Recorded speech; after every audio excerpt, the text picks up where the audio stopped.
কালকে থেকে ষষ্ঠী পূজা আরম্ভ হবে। প্রথমে শারদীয়া শুভেচ্ছা জানাচ্ছি সবাইকে। আজকে শুভ পঞ্চমী, আজকে শুভ দিন,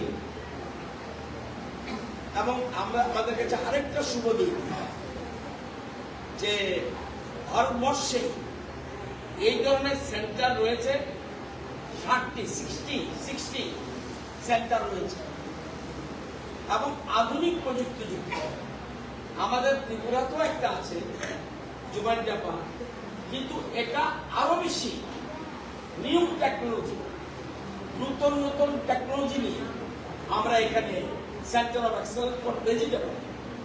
এটা ধানের জন্য না, সবজির জন্য, সমস্ত রকম সবজি, ফুলকপি হোক, বাঁধাকপি হোক বা অন্যান্য ফসল হোক, এর জন্য আমরা একটা সেন্টার অফ এক্সেলেন্সের আগে উদ্বোধনী।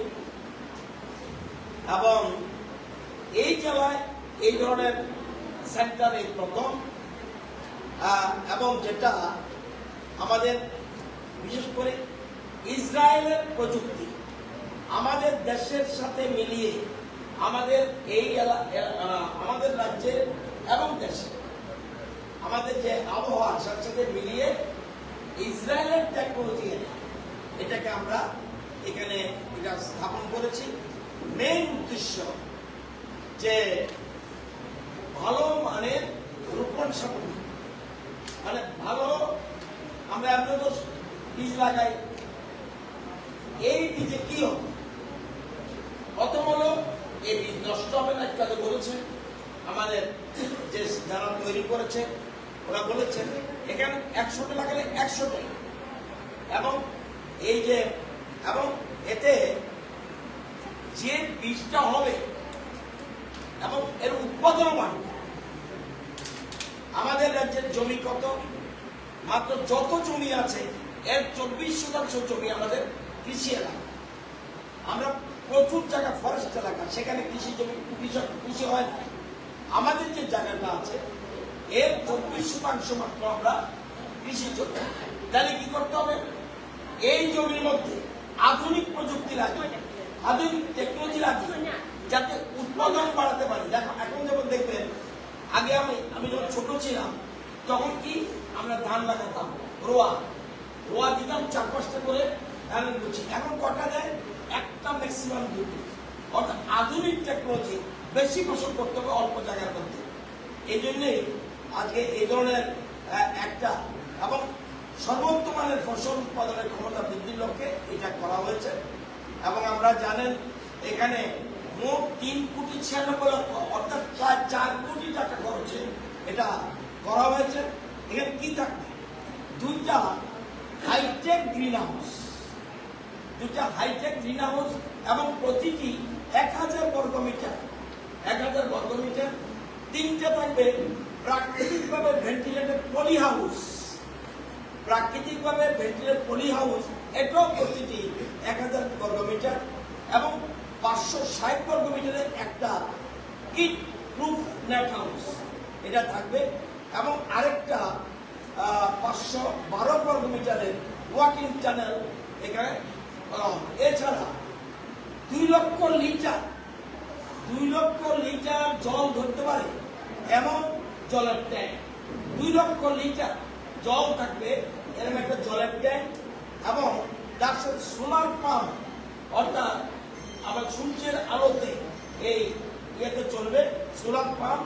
এটা যেমন আমরা যেমন বিল্ডিংটা, এটা প্রশাসনিক ভবন এবং গেস্ট হাউস, অতিথিরাও থাকতে পারবে, এবং প্রয়োজন মতো কৃষকদের ট্রেনিং দেবে। এই সেন্টারে কৃষকদের ট্রেনিং দেবে, ড্রিপ এবং স্প্রিংকলার ব্যবহার। জল কিন্তু মাটির তলে প্রচুর নেই, আমরা যদি বেশি জল উঠাই ভবিষ্যতে অসুবিধা হবে। যতটুকু জল দরকার এবং সেইগুলি ব্যবহার করে এবং স্প্রিংকলার ব্যবহার করে আমাদের অল্প জলে আমাদের বেশি কাজ করতে হবে, এই ধরনের ব্যবস্থা রাখা হয়েছে। এবং আমাদের এখানে মোট 6 হেক্টর জায়গা রয়েছে প্রায়, এবং প্রায় এটা হলো 36 কানির মতো জমি, প্রায় 36 কানির মতো জমি রয়েছে সবটার মধ্যে। এবং এখানে 12 থেকে 15 লক্ষ বীজ আমরা দেখবেন আমরা কি করি, আমরা বীজ সিজন অনুযায়ী বীজ করি। এখানে সিজন কি জানি না, শীতকাল, গ্রীষ্মকাল, শরৎকাল, যে সময় ইচ্ছা এই বীজ লাগাতে পারবে। সেই জন্য সময় নষ্ট হবে না, অকালে আমাদের অসময়ে যাতে আমরা বীজ লাগাতে পারি, এই জন্যই এই ধরনের সেন্টার। তো এখানে প্রায় হাইব্রিড সবজি চারা উৎপাদন করবে প্রায় 15 লক্ষের মতো, এবং এগুলি আবার কৃষকদের কাছে সস্তা দরে বিক্রি করবে, যাতে এই চারা লাগিয়ে আপনি যাতে ভালো উৎপাদন করতে পারেন। এই জন্য এটা করার ব্যবস্থা করা হয়েছে। এবং এবং এটার লাভ হলো, এবং দেখবেন প্রচন্ড ঠান্ডা পড়ছে, ক্ষতি হবে না, প্রচন্ড বাতাস বইছে, কিছু ক্ষতি হবে না, প্রচুর বৃষ্টি হচ্ছে, ক্ষতি হবে না, অত্যন্ত গরম, চরম তাপমাত্রা, পোকামাকড় এগুলি কম হবে। এবং আমি দেখেছি, আমি নিজে গেছি এই যে শিল্পায়ন, সেখানে আমি গেছি, আমাদের সেক্রেটারি সাহেব গেছিলেন দিল্লির পাশে, বিরাট সংস্থা এরকম, এদের অনেক জায়গায় রয়েছে।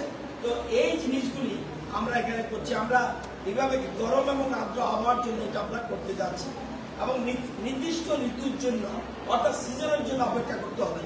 তো আমাদের উদ্দেশ্য হলো মানুষকে আত্মনির্ভর বানানো। আমার জায়গা কিন্তু বাংলাদেশ থেকে আসবে না, জায়গা কিন্তু আমি অন্য রাজ্য থেকে আসবে না। আমাদের যে জায়গা আছে সেই জায়গার মধ্যে আমাদের চাষবাস করতে হবে। তাই অল্প জায়গার মধ্যে বেশি উৎপাদন করার আমাদের যে চিন্তাধারা, এই জন্য আজকে এক্সেলেন্স সেন্টার অফ এক্সেলেন্স এখানে করছি। এবং আমরা আগামী দিনে আরো এই ধরনের সেন্টার অফ এক্সেলেন্স, যেমন আমরা এটা যেমন করছি বীজের জন্য, আমাদের টিস্যু কালচার, আমাদের এখানে আছে টিস্যু কালচার এক্সপার্ট আছে। আগে আমরা শুধু আলু বন্ধ করতাম, এখন আমরা কলা, বেড়ানোর মতো আমরা টিস্যু কালচার শুরু করে দিয়েছি। ধীরে ধীরে সর্বক্ষেত্রে আমরা আধুনিক প্রযুক্তি ব্যবহার করব। উদ্দেশ্য একটা, আত্মনির্ভর। সবকিছু স্বামী বিবেকানন্দ বলেছে, পৃথিবীর সমস্ত সম্পদ যদি, আমাদের যে মুখ্যমন্ত্রী বলছে, আমাদের রাজ্য সরকার বলছে যে আত্মনির্ভর হতে হবে, এবং আত্মনির্ভর করার জন্য আমাদের সরকার একের পর এক ব্যবস্থা করে। এবং আপনাদের দক্ষিণ ত্রিপুরা, বিশেষ করে আমি দক্ষিণ ত্রিপুরাকে ধন্যবাদ জানাই।